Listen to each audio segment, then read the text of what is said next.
nós recebemos, né, aqui a tarefa hoje de conversar com vocês sobre os desafios do estudo da doutrina espírita na atualidade.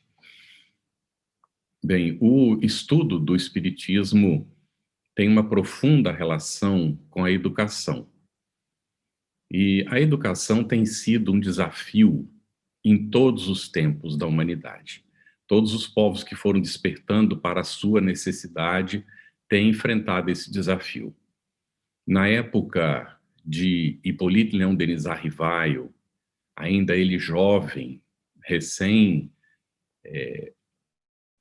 se envolvendo no trabalho que ele desenvolveria durante toda a sua encarnação sobre a questão da educação na França, tendo passado pelo Instituto de Yverdon e tendo por mestre Pestalozzi, nos seus 24 anos, ele publica um plano proposto para a melhoria da educação pública na França e é premiado pela Academia de Arras.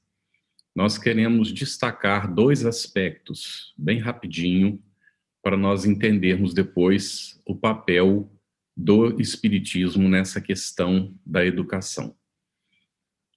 Hippolyte Léon Denis Arrivaio destaca a importância dos pais na educação dos filhos naquela época e a importância da escola no sentido de que os que tivessem a responsabilidade de conduzir a sua instrução, a sua educação, não fossem meramente professores, mas educadores.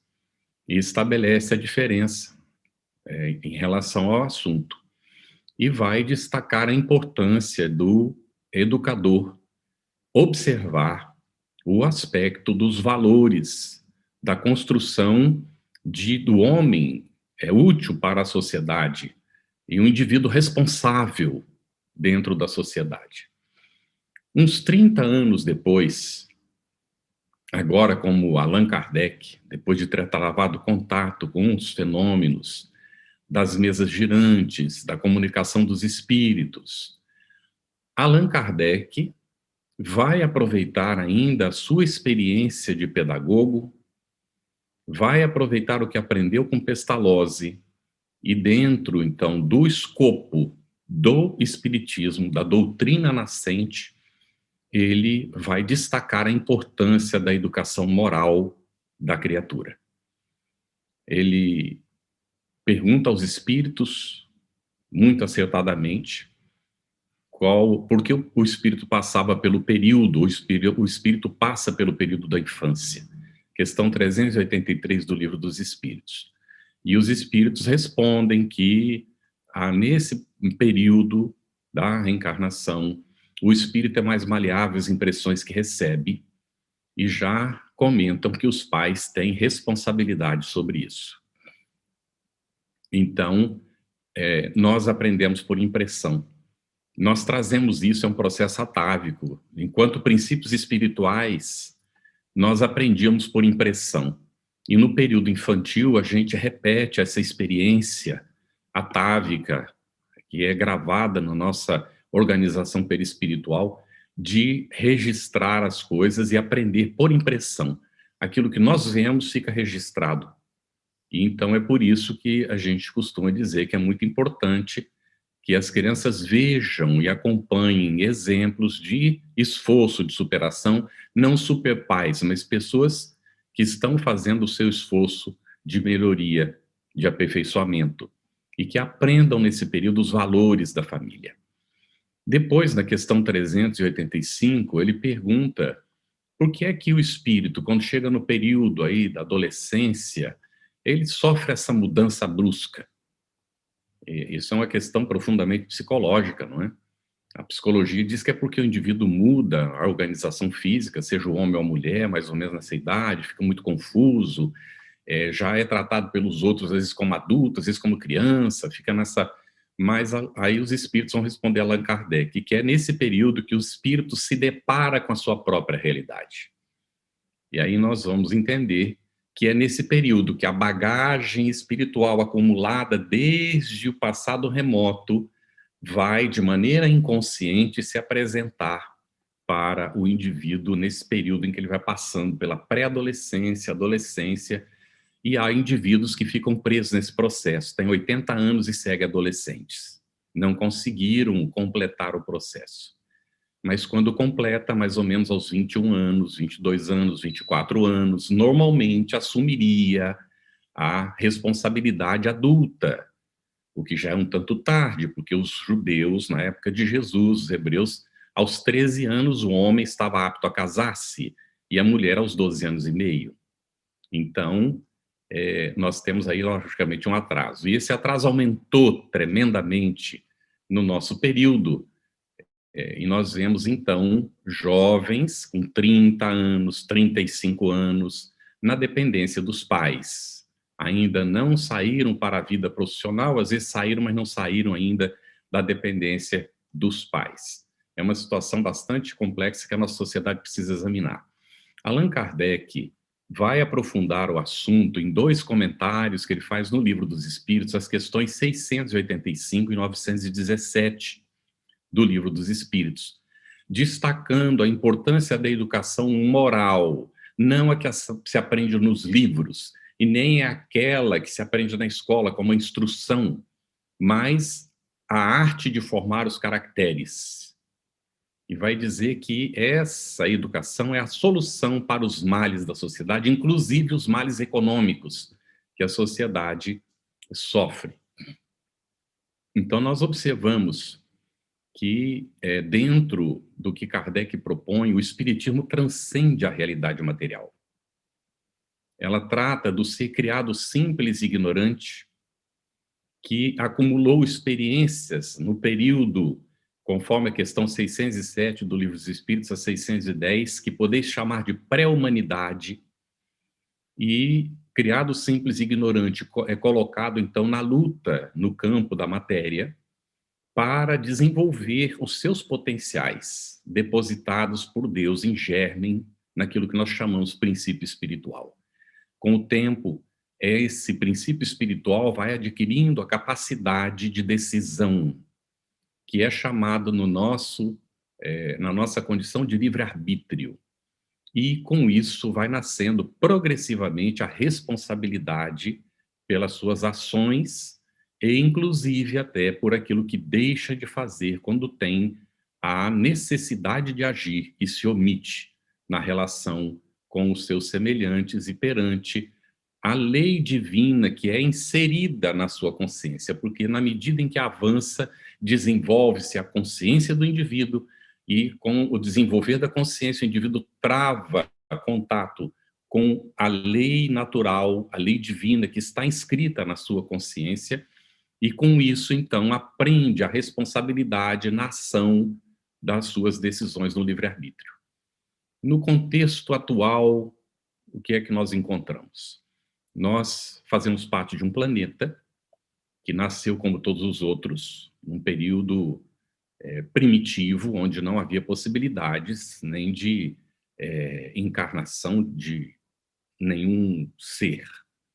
A vida naquele período era a vida espiritual, a Terra serviu de local de estacionamento ou de passagem de espíritos por um longo tempo, e só depois, mais tarde, quando foi havendo resfriamento, e então foi surgindo as possibilidades da vida no planeta, é que ela se implanta. E os seres, então, aqui vão se desenvolvendo nas raças que são explicadas no Caminho da Luz.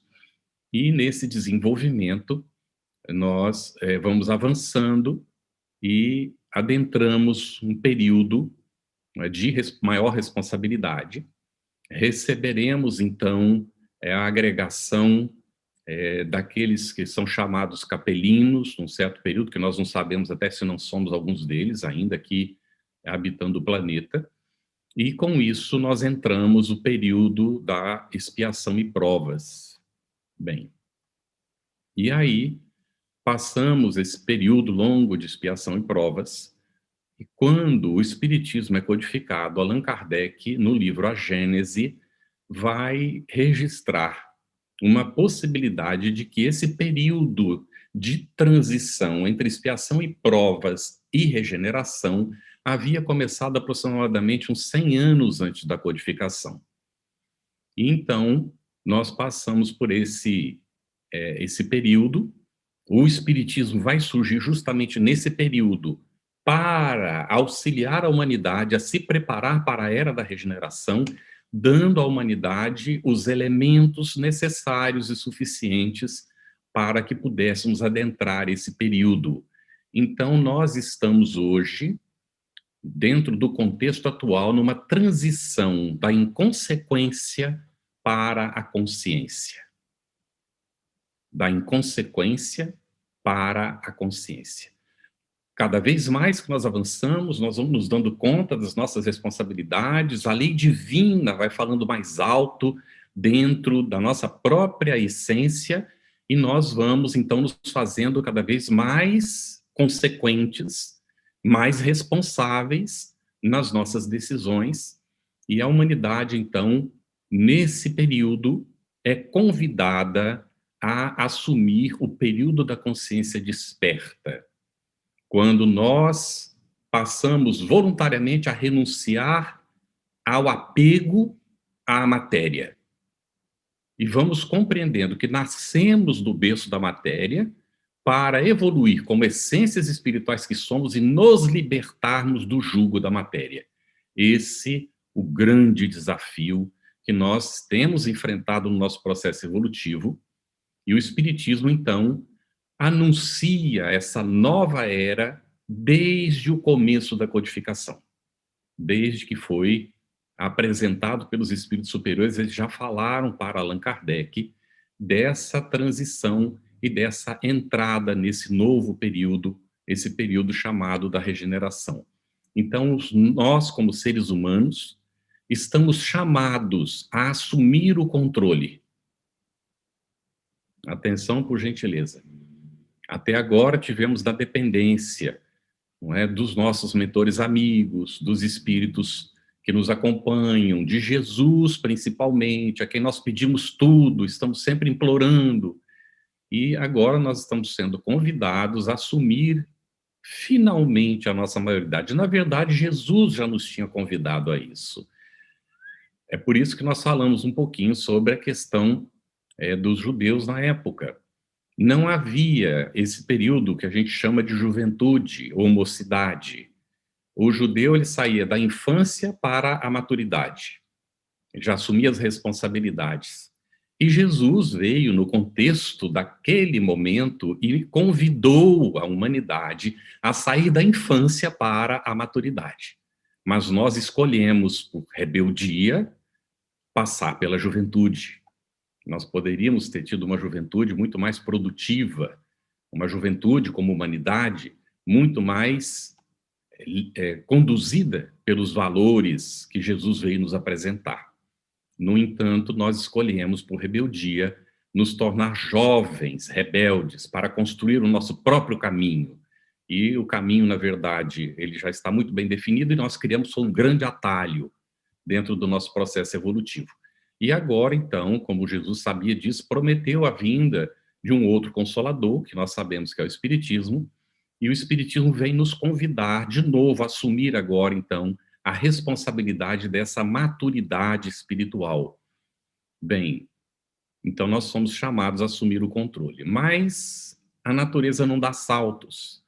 A evolução, ela é progressiva, ela não acontece de uma hora para outra, e é por isso que nós examinamos a questão da educação, os seus desafios e os seus desvios.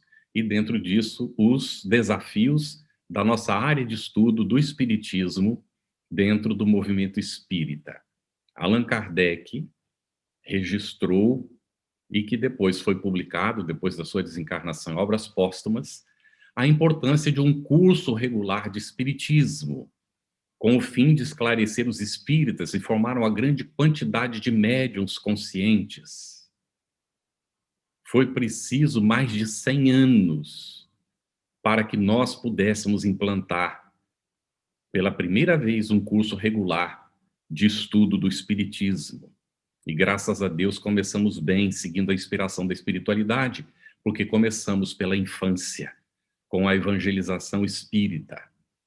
Mais tarde, então, fruto dessa experiência e por insistência dos espíritos, quem trabalha na área sabe, Ângela Guarud, 2 vezes chamou atenção na FEGS para a necessidade de um estudo sistemático da doutrina espírita.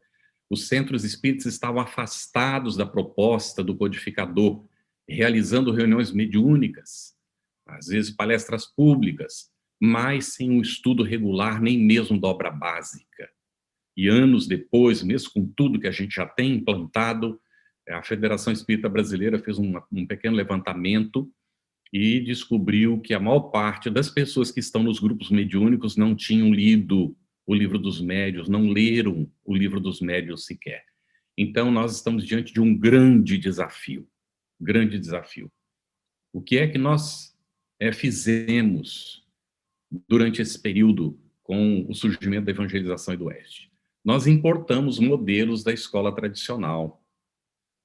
Nós nos esquecemos do que o codificador tinha falado ainda como Hipólito Leão de Guizar Rivaio. Não prestamos muita atenção. Nós, então, também não podíamos fazer diferente, porque as coisas têm que acontecer conforme as nossas possibilidades. Então, nós temos que olhar a nossa própria história e tirar da nossa história as lições para não voltar a repetir a mesma experiência. Porque se a gente tirar as lições, então a gente pode avançar.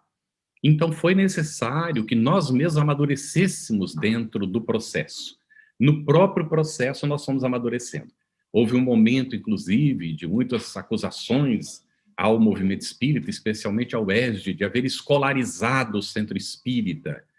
E se a gente olha a nossa história, nós teremos algum dia que registrar o antes e o depois do surgimento dos estudos regulares do espiritismo na casa espírita, com a evangelização e com o Oeste. Isso vai ser registrado na história, apesar das resistências que ainda acontecem, não é, com algumas pessoas. Então, nós precisamos, foi necessário passar por aquelas experiências. Por onde nós iríamos começar? Teríamos que começar por aquilo que nós sabíamos, e nós começamos por ali. Então, nós acompanhamos esse processo do ESG desde o começo, já estávamos na FEB, não é? E acompanhamos. Nós utilizamos, importamos metodologia das escolas tradicionais. E com o tempo, nós fomos estudando, aprofundando, exercitando, ouvindo, acompanhando a evolução da própria sociedade, dos meios educacionais, com as experiências que foram surgindo. E dentro dessa análise, com o tempo, nós fomos descobrir que o Espiritismo tem metodologia própria, que o Espiritismo não precisa importar metodologias externas, porque a metodologia do Espiritismo não está voltada para a persona, que será o cidadão simplesmente. A metodologia do Espiritismo se reporta à essência espiritual que nós somos, à educação integral do ser reencarnado e que veio de uma experiência anterior e seguirá na experiência posterior à vida da persona, que ficará com o corpo, se o espírito amadurecer de fato e souber aproveitar a oportunidade reencarnatória. Se não, levará consigo de novo a persona, como já acumulou várias nas várias existências, e terá que retornar ao processo para então conseguir aprender a estar no mundo sem ser do mundo, como Jesus convidou. Então, o Espiritismo, dentro da sua metodologia própria, ele vai se reportar à maiêutica socrática. Olha como é que Allan Kardec compõe a primeira obra do Espiritismo. Tirando de dentro, fazendo parto das ideias, fazendo perguntas e ouvindo respostas, e comparando, e examinando, e compondo, selecionando. E aí nós vemos que Jesus utilizou quando junto aos discípulos, ao povo, aos fariseus, aos doutores da lei, à administração, na época que era romana, ele tinha uma linguagem própria para cada um. Com cada indivíduo, com cada grupo, ele tinha a linguagem que nós podemos chamar a dialógica de Jesus. Não precisou escrever nada, porque ele inscrevia na consciência e no coração da criatura com que ele travava contato. Nós, depois, precisamos dos registros, e foram feitos por inspiração da espiritualidade superior. Nós mesmos quisemos confundir isso tudo, porque não tínhamos interesse, o nosso interesse era outro, então não tínhamos interesse de seguir a orientação de Jesus que nos conduzia para o desprendimento da matéria, ainda apegados aos interesses no campo material, ficamos repetindo experiências seculares dentro das religiões tradicionais, ortodoxas, fundamentalistas, até amadurecer para poder receber de volta a religião natural que Jesus propôs para a mulher samaritana junto ao poço de Jacó. Finalmente, o Espiritismo é essa religião natural e que está entre nós. E então nós vemos que o Espiritismo, ele vai trazer para nós uma metodologia que Kardec utilizou e utilizava nas escolas onde ele era educador, não professor, que se inicia pela tese, a apresentação da tese, a análise da tese, a observação se há antítese ou antíteses, que são também consideradas e examinadas, para compor uma síntese, levar aquilo que nós chamamos de conclusão. Fomos amadurecendo dentro disso. Nesse período de amadurecimento, o ESD evoluiu, deu surgimento a vários estudos nas casas espíritas, e nós, então, tivemos que nos reunir, discutir maduramente o assunto, apesar das interferências negativas daquele momento que nós sentíamos, que queriam levar essa proposta para um outro lado completamente distinto deste. A espiritualidade conduziu o processo e nós conseguimos, então, elaborar a orientação para a área de estudo do Espiritismo, totalmente calcado na experiência do ESD, substituindo, então, a orientação ao estudo sistematizado da doutrina espírita, porque aquele livrinho está todo aqui inserido dentro deste de orientação. Um trabalho coletivo do movimento espírita, como todos os documentos orientadores de todas as áreas. E tivemos o cuidado de realizar o primeiro encontro da área de estudo do espiritismo antes de darmos seguimento aos trabalhos, para ouvir as federativas. Saber que experiências estavam sendo realizadas por elas e pelos centros espíritas no interior do país. Nos reunimos em Belo Horizonte, em 2015, 25 federativas. Eram tantos os trabalhos a apresentar que não era possível tratar todos eles naquele encontro. Então, alguns foram apresentados, as federativas apresentaram, e outros foram colocados em apresentações em cavaletes do lado de fora, em que ficavam pessoas nos intervalos explicando o que era, que estava sendo realizado. Então, foi todo um ambiente de construção coletiva, e lá, juntos, nós decidimos que os dois assuntos que seriam priorizados eram introdução ao estudo do Espiritismo e estudo da obra básica. E me lembro bem que a ideia da introdução ao estudo do Espiritismo vinha da região sul, não é? E nós tínhamos já experiências desenvolvidas, e o estudo da obra básica se baseou numa atividade de Goiás, que foi a base e que depois foi, então, complementada com as experiências de todo o movimento espírita, e surge, então, esse documento orientador aqui para uma introdução ao estudo do Espiritismo e o estudo da obra básica.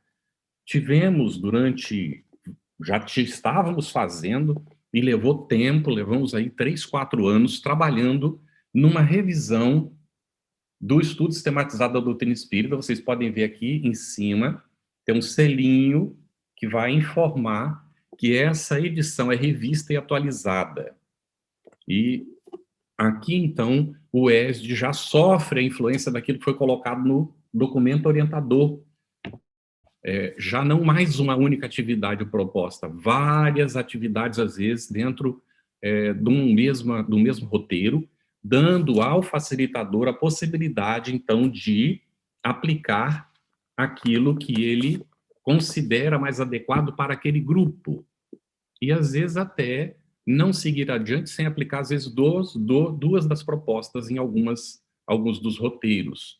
O material ficou muito mais rico. Já temos o volume 1 impresso, o volume 2 está em PDF, à disposição no portal da FEB gratuitamente. Aliás, os dois estão gratuitos lá, mas o tomo 1, ele está impresso e como e-book. E agora o 3 vai ser publicado no comecinho do ano que vem, finalzinho desse ano, começo do ano que vem. A metodologia foi evoluindo, e por inspiração da espiritualidade surge, então, o primeiro programa de estudo que já é da nova era, que já é da era da regeneração, que é o Evangelho Redivivo, com o livro 1, Introdução ao Estudo de O Evangelho Redivivo. Aqui nós vemos, então, a incorporação da maiêutica socrática, da dialógica de Jesus, da metodologia de Kardec e a proposta de Emmanuel, que ele vai buscar nas experiências que ele realizava como padre, na época, e em contato com Alcione, que era um espírito luminoso que veio das paragens superiores à Terra, quando, então, ela disse que a mensagem do Cristo precisa ser conhecida, meditada, sentida e vivida. Está em renúncia. E nós, então, evoluímos para uma coisa que a gente pode chamar de mediação dialógica, mas para não confundir com a metodologia aplicada nas universidades e nas escolas, no documento orientador da área, a própria área reunida cunhou uma definição para o movimento espírita do que é entendido por mediação dialógica, a construção coletiva do conhecimento. Então, a tarefa, ela é árdua, uma tarefa ingente, mas nós, graças a Deus, temos uma equipe maravilhosa. Aliás, todas as áreas do Conselho Federativo Nacional contam hoje com a colaboração de todas as federativas, e são mais de 60 trabalhadores em cada uma das áreas, que então possibilita a geração dessa documentação toda ao longo do tempo. Mas é importante, dentro dos desafios, que nós examinemos que a tarefa começa no nível individual, para depois se tornar coletiva e institucional. Se o indivíduo não está tocado, não acontece. É o indivíduo que vai para a casa espírita. É o indivíduo que decide se ele estudará ou não a doutrina espírita. Então, o processo sempre começa no indivíduo. E por isso a importância de nós entendermos que o indivíduo precisa estudar, vale aí a redundância, individualmente o espiritismo. Que nenhuma ação, não importa a ação que nós realizemos, substitui a necessidade, a importância do indivíduo se sentar, vamos aqui de novo com ele mesmo, e ler os livros em primeira mão para poder, então, tirar as suas conclusões. Nós temos uma seleção de materiais impressionante, de fato, no Espiritismo. Talvez não exista no mundo um compêndio tão grande como esse que nós temos para o estudo da questão da evolução moral ou intelecto-moral da criatura humana. Então, o estudo começa com o indivíduo, precisa começar com o indivíduo, e todo o processo se inicia com o indivíduo. Depois, a importância do estudo em família. Aqui tem várias razões para isso. E, às vezes, a pessoa pensa assim, mas isso é impossível de fazer. Eu digo que não é. E aqui eu destaco o que a minha mulher sempre pede para a gente destacar: nós não temos uma família perfeita. Nenhuma família é perfeita aqui na Terra. Nós ainda vivemos essa grande dificuldade de superação das nossas limitações e de ainda ter que lutar com as nossas imperfeições. Então, Mas nós conseguimos, durante um período, por insistência da minha mulher e dos espíritos, implantar um estudo em família do espiritismo todos os dias da semana, inclusive domingo. A nossa filha é espírita hoje graças a isso, porque nós vivemos em vários países, a minha mulher é diplomata, estamos hoje no 8º país, tivemos períodos em que não tinha evangelização para a nossa filha, não tínhamos nem centro espírita no local, e então nós estudávamos o espiritismo em casa, e lhes digo que é uma revolução, simplesmente. Então, o estudo diário do espiritismo em casa. Foi difícil encontrar horário, foi difícil conseguir conciliar, mas depois que a gente pega o ritmo, a coisa ela vai acontecendo. No período dos estudos, a gente conseguiu ler a obra de Kardec, né, do Pentateuco. Nós lemos André Luiz todo, Manuel Filomeno de Miranda, tudo que tinha na época. Nós estamos devendo 2 do Manuel Filomeno de Miranda, que a gente precisa ler, que surgiram depois. E nós lemos o Novo Testamento 2 vezes, os quatro evangelhos, desculpe, não todo o Novo Testamento. Mateus, Marcos, Lucas e João 2 vezes em família, e Memórias do Padre Germano 4 vezes. A minha filha adorava esse livro. Então, o estudo em família. E o estudo na instituição espírita, aí é quando entra, então, a nossa área de estudo do espiritismo, com esse trabalho, conjugado naturalmente. Nós temos também a área da mediunidade, que estuda o livro dos médiuns, especificamente, e conjugado com todas as demais áreas de trabalho da instituição. E aqui nós entramos num desafio que é muito importante ser examinado neste momento, que é a questão da dependência milenária do indivíduo em relação à religião e os seus representantes. Nós estamos falando aqui com trabalhadores, não é, até não é nem só do estado de Santa Catarina, não é, que tem gente também de outros lugares, que são responsáveis, são formadores de opinião, são pessoas que estão conduzindo os processos de estudo nas instituições espíritas. Gostaria de apresentar para vocês uma análise sem ânimo nenhum de convencer ninguém. Como é que a gente examina isso? Nós fomos condicionados por séculos e até milênios a ser dependentes da religião. Não foi a proposta que Jesus trouxe. Tampouco foi a proposta de Sócrates. Não foi a proposta dos grandes reveladores. Não foi a proposta de Buda. Não foi a proposta de Hermes Trismegisto. Não foi a proposta de nenhum desses reveladores que Jesus mandou para a humanidade. Mas nós quisemos dessa forma.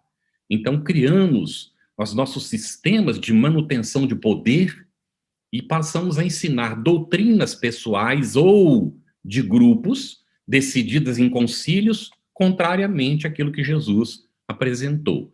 E geramos uma dependência. Fomos escamoteando o ensinamento, retiramos a reencarnação do ensinamento primeiro, e aí fomos criando fantasias, não é? Como o céu no qual a gente é colocado e não sai nunca mais de lá, porque Deus é um carrasco, não é? Enquanto a gente está na vida, ou a gente já faz o bem ou vai para o inferno.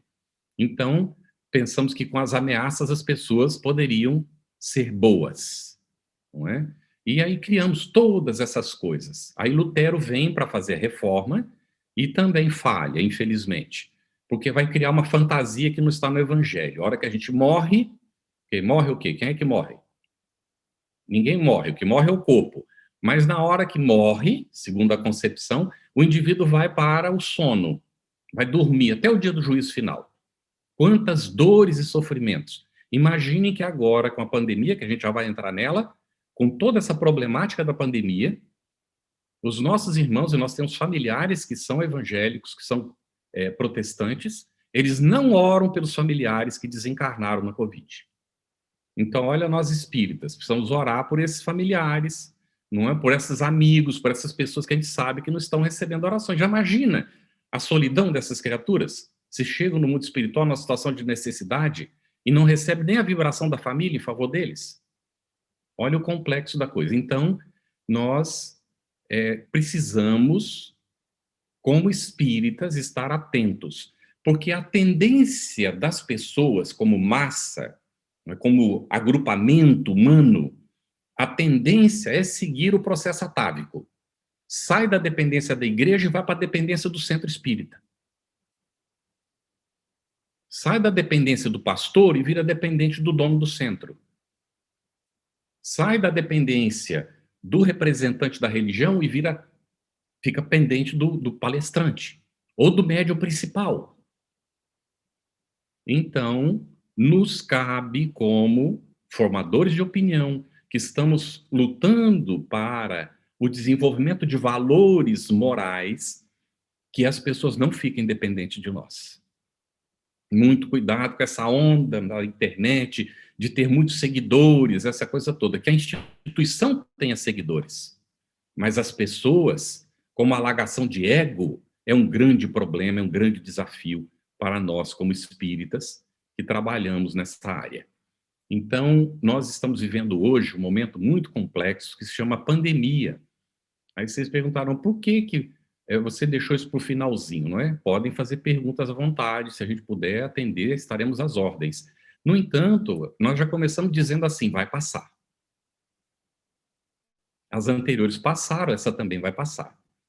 E ela talvez não tenha, não é, ainda sido entendida, e por isso ela permanece. Como Manuel Filomeno de Miranda coloca, no rumo ao mundo de regeneração, se nós não aprendermos, possivelmente temos que passar até por outra pandemia. Será que a gente tirou as lições das anteriores? Então, o que é que a gente tem para aprender com a pandemia? Que o vírus não tem lição nenhuma para dar para nós. Ele é um princípio espiritual de desenvolvimento, ele só quer comer. Ah, mas ele foi criado em laboratório? Criado em laboratório? Quem cria é Deus, nosso Pai. Pode ter sido manipulado, mas nós temos alguma coisa a ver com isso? Se não participamos do processo, estamos recebendo aquilo que a gente teve necessidade, senão não teria acontecido. E se alguém foi causa do escândalo, o escândalo tem que vir, mas ai dele, deixa, porque a consciência dele falará com Deus no momento próprio, ainda que ele diga que Deus não existe. Oremos pelos nossos irmãos. Se estão comprometidos com isso, já imaginou o tamanho do compromisso? Oremos por eles. E sigamos adiante com o nosso trabalho. O que fazer? Bom, logo que começou a pandemia, nós percebemos a situação, as pessoas perguntando, começamos a ver que algumas federativas já estavam publicando alguma coisa a respeito do assunto, pedimos para o pessoal se mobilizar, os coordenadores regionais, os seus coordenadores adjuntos, junto aos coordenadores da área das federativas, para levantar o que se tinha relacionado com o assunto. E a área de estudo espiritismo foi a primeira a publicar um documento orientador, que está no portal da FEB, como realizar os estudos online. E o pessoal pergunta, mas e o conteúdo? O conteúdo é o mesmo, gente, a doutrina espírita, ué. O conteúdo não muda, não. O que muda é a forma como a gente apresenta o conteúdo. Isso muda. Então, vem ali as orientações, né, tratando do assunto, e aí nós somos convidados, neste momento, pela pandemia, isso sim, não é o vírus, mas a própria situação nos convida a refletir, a pensar. Nós estamos convidados a assumir o controle de nós mesmos e dos nossos processos na era que se avizinha, que é a era da regeneração. E a pandemia veio para nos sacudir, porque nós estávamos tão acostumados ao status quo. Então, há um bom tempo antes da pandemia, o presidente Godinho, presidente da FEB, comentou que, por alguma razão, Jesus tinha permitido a existência da internet nesse tempo. E aí, quando vem a pandemia, finalmente nós nos movemos para começar a criar coisas úteis dentro dessa imensa terra, não é, que ainda é mal explorada, que é a internet. E então, nós estamos vendo o surgimento de grupos que estão estudando virtualmente, vários centros que estavam somente fazendo atividades presenciais, porque não podem se reunir, estão fazendo atividades virtuais, e não há mais volta atrás. Porque depois que volte às atividades presenciais, nós vamos abandonar as pessoas de outros lugares que estão acompanhando conosco os estudos. Quando abre um estudo, lá em Chapecó, por exemplo, virtual, alguém que está na Espanha, na França, até no Japão, não pode participar? E as pessoas estão participando. Então, não há mais fronteiras, não há mais barreiras. Isso veio para romper com os feudos, porque nós estávamos muito acomodados. É o meu estado, é a minha região. Aqui eu quem? O planeta é governado por Jesus, nosso divino mestre. E o Brasil, especificamente, tem a responsabilidade de Ismael. Nós já temos os nossos chefes. O que nós queremos mais? Então, para que a gente acabasse com a ideia de feudo, que ainda milenar estava dentro dos nossos hábitos, então vem aí a internet rompendo barreiras para que a gente aprenda a trabalhar solidariamente, sem as barreiras dos nossos prejuízos pessoais ou institucionais, às vezes. Então, nós nos perguntamos, por que somos espíritas? Estamos fechando o assunto. O que é que nós temos de melhor para oferecer? O espiritismo não salva, nós sabemos. Isso é muito claro na doutrina espírita. E Kardec ainda coloca que nem faz a renovação social. O que faz a renovação social é o indivíduo que se transforma e age dentro da sociedade e muda a sociedade. Como nós dissemos, o processo começa pelo indivíduo. É por isso que toda revolução externa é fadada ao fracasso. Porque ou começa de dentro ou não faz sentido. Chegou, então, aquele grande momento da consciência quanto à importância da educação moral do ser, como Allan Kardec vai destacar logo no primeiro livro, que é o Livro dos Espíritos. E nós estamos convidados, nesse primeiro segundo, do primeiro minuto, da primeira hora da era da regeneração, a entender que nós precisamos sair da dependência dos nossos mentores amigos, do nosso anjo da guarda, dos nossos supostos guias encarnados, para caminhar com os próprios pés. Na noite que ainda é no início da regeneração, porque o dia nasce meia-noite e o primeiro segundo, e ainda não tem sol. Mas o sol despontará no horizonte dentro de algumas horas, que dentro do significado do tempo poderá ser dentro de alguns séculos, mas nós estamos convidados a acender a nossa luz própria. Quem não sabe do que eu estou falando, e se não leu ainda, leia Voltei, de irmão Jacó Frederico Figner, para entender o significado da luz própria. Muito obrigado, Sérgio, e todos pela atenção nesses momentos. Estamos à disposição de vocês.